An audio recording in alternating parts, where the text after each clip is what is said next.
వైద్యులు రోగులకు మెరుగైన వైద్య సేవలు అందించాలని కేంద్ర హోంశాఖ సహాయ మంత్రి బండి సంజయ్ సూచించారు. సిఎస్ఆర్ కింద రాజన్న సిరిసిల్ల జిల్లా వేములవాడ ఏరియా ఆసుపత్రికి అందించిన 1,80,00,000 విలువైన వైద్య పరికరాలను మంగళవారం కేంద్ర హోంశాఖ సహాయ మంత్రి Bandi Sanjay Kumar, MLC Chinnamaila Anjireddy, incharge collector Garima అగర్వాల్తో కలిసి ప్రారంభించారు.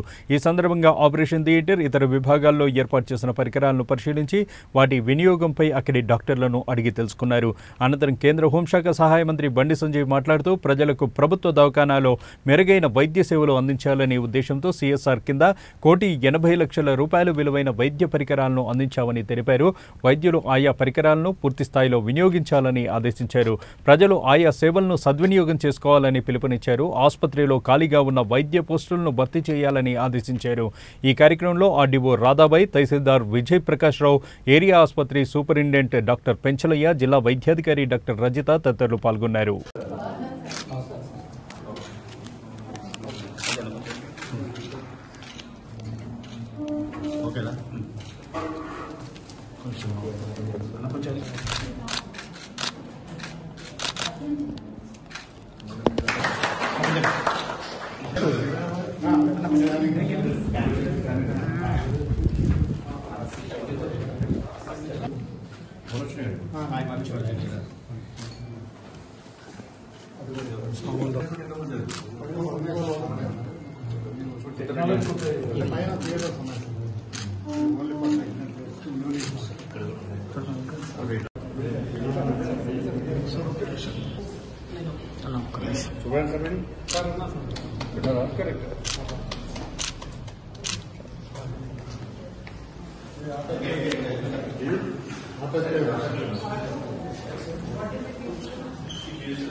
గతంలో ఇక్కడ స్థానికంగా ఉన్నటువంటి హాస్పిటల్స్ సంబంధించి అధికారులతో మాట్లాడడం జరిగింది.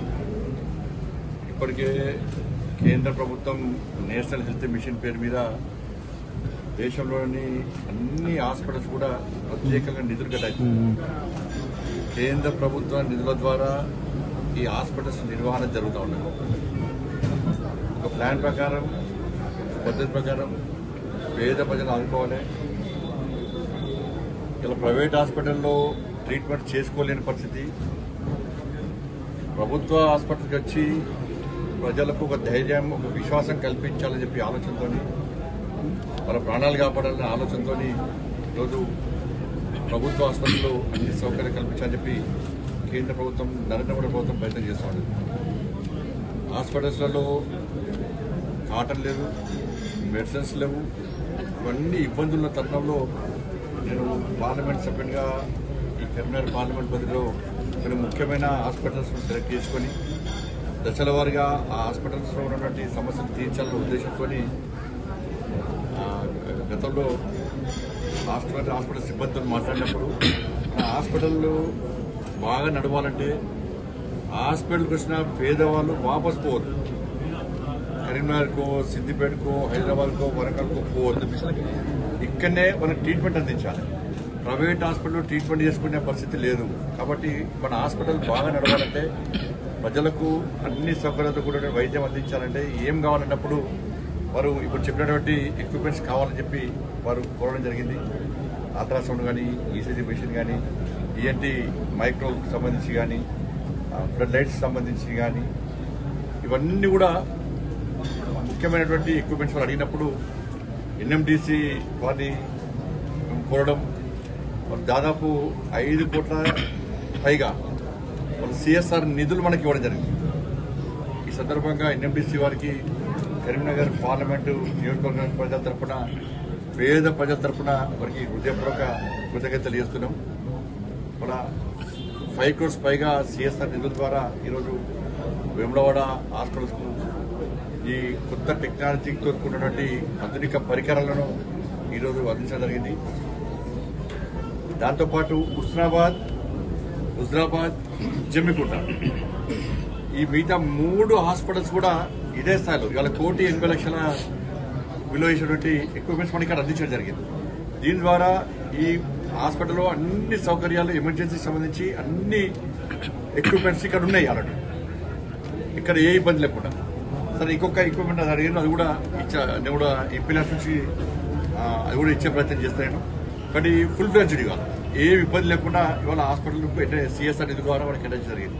సేమ్ హుస్నాబాద్ జమ్మికుంట హుజాబాద్ కూడా ఇవే ఎక్విప్మెంట్స్ మనం అడిగిన వెంటనే ఇవ్వడం జరిగింది. మనం రాజించుడు కాదు, మేము ముందుగా ఈ తిండి లేక జంగల్ పట్టుకొని తిరుగుతున్నారు. తిండి తిప్పలేక జంగల్లో తిరుగుతున్నారు. పాపం ఎవరు సిద్ధాంతం అంటున్నారు, లొంగిపోయిన వాళ్ళని బదనాలు చేస్తున్నారు. లొంగిపోయినటువంటి మావోయిస్టు నేతలందరూ కూడా వాస్తవాలు గ్రహించారు. మేము జంగల్లో ఉండి సిద్ధాంతం కోసం పనిచేస్తున్నాం, మా ప్రాణాలను పణంగా పెట్టి సిద్ధాంతం కోసం పనిచేస్తున్నాం. అనేక మంది ఇవాళ ఎన్కౌంటర్లో చనిపోతున్నారు. మా అన్ని పేద కుటుంబాలు, మా కుటుంబాలను దూరం పెట్టినాం. మా కుటుంబాలను దూరం పెట్టి మేము సిద్ధాంతం కోసం పనిచేస్తున్నాం. మన లాస్ట్కు లొంగిపోయే పరిస్థితికి వచ్చిందంటే ఆలోచించండి. అలా మీ సిద్ధాంతం ప్రజలు నమ్మతలేరు. ఇవాళ మళ్ళీ అప్పీల్ చేస్తున్నా, అందరు లొంగిపోండి. ఇంకా 4 నెలలు మాత్రమే మీకు సమయం ఉంది. 4 నెలలు మాత్రమే సమయం ఉంది. అమిత్ షా గారి యొక్క లక్ష్యం 2026 మార్చ్ మావోయిస్టులను అంతం చేయడమే లక్ష్యం. అమిత్ షా గారు ఒక మాట అంటే మాట నిలబెట్టుకునేటువంటి వ్యక్తి. మీకు అవకాశం ఇంకా 4 నెలలు ఉంది. ఇవాళ హిడ్మా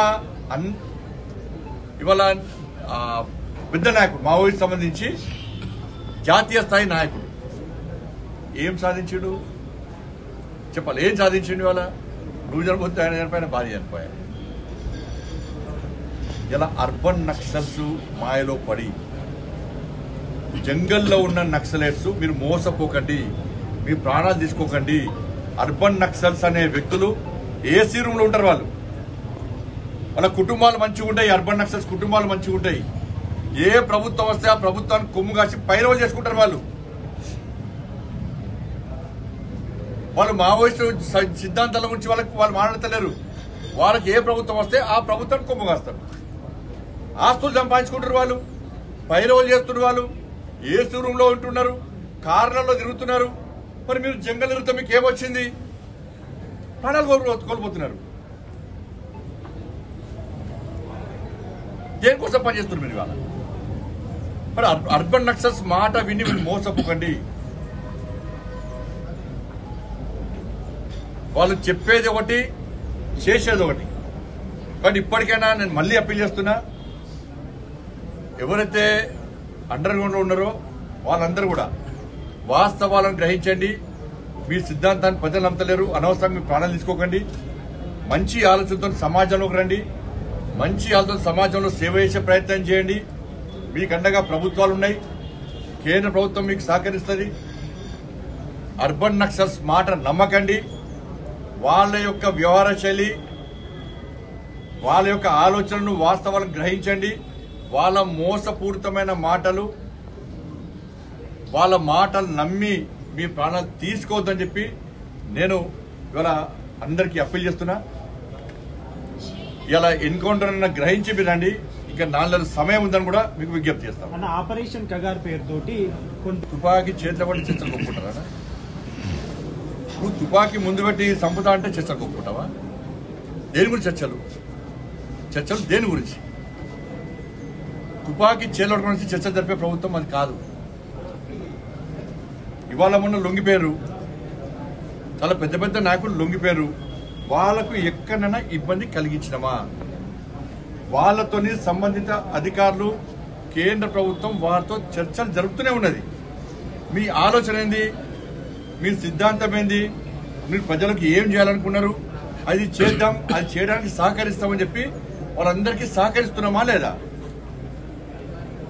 కాబట్టి మీరు ఒక చేతిలో తుపాకీ పట్టుకొని పోలీసులను చంపుతాము, అమాయక ప్రజలను చంపుతాము అని చెప్పి అనుకుంటూ ఉంటే చర్చలు ఎట్లా చెప్తాం మేము? నేను మళ్ళీ చెప్తున్నా, బుల్లెట్ నమ్ముకొని మీరు ప్రాణాలు తీసుకుంటున్నారు, మీరు ఏం కాలే మీతోని. బ్యాలెట్ నమ్ముకొని ఇవాళ మేము అధికారంలోకి వచ్చినాం. బుల్లెట్ ఏం సాధించలేదు. ఆపరేషన్ కగారు కూడా వాళ్ళ ఎంతమంది ట్రైబల్ సంబంధించి పేద మంది చంపినా లేదా? ఎంతమంది పేద మంది చంపారు మీరు? నక్సల్ చర్చ జరిపేది వాళ్ళు అర్బన్ నక్సల్స్ అంటున్నారు. అర్బన్ నక్సల్స్ ఏం చేస్తారు ఇవాళ? ఒక్కొక్క అర్బన్ నక్సల్స్ కుటుంబ చరిత్ర చూడండి. వాళ్ళ మాయమంటలు నమ్మి జంగల్లో పేదలు పేద చిన్న చిన్న పిల్లలు, మీరు ఆ వీడియో చూడండి. పేద పిల్లలు వాళ్ళకి ఏం అమాయక పిల్లలను పట్టుకొని వాళ్ళకి లేనిపోయి నూరు పోసి మీరు పట్టణాలలో జల్సాలు చేస్తారు మీ కుటుంబ సభ్యులతోని. వాళ్ళు చచ్చిపోవాలా? వాళ్ళు పేదలు చచ్చిపోవాలా జంగల్లో? మీరు బ్రహ్మాండంగా ఉంటారు మీ కుటుంబాలతోని, అన్ని చేసుకుంటారు మీ కుటుంబాలతోని. కానీ జంగల్లో మాత్రం నక్సలైట్స్ మావోయిస్టుల పేరుతో సిద్ధాంతం పేరుతోని పేద యువకులను మోసం చేసి వాళ్ళని చంపుతారా మీరు? వాళ్ళ చావు కారకులు పేద ప్రజల మావోయిస్టుల పేరుతోని జంగల్లో ఉన్న పేద యువకుల చావులకు కారకులు అర్బన్ నక్సల్స్. నేను మళ్ళీ చెప్తున్నా,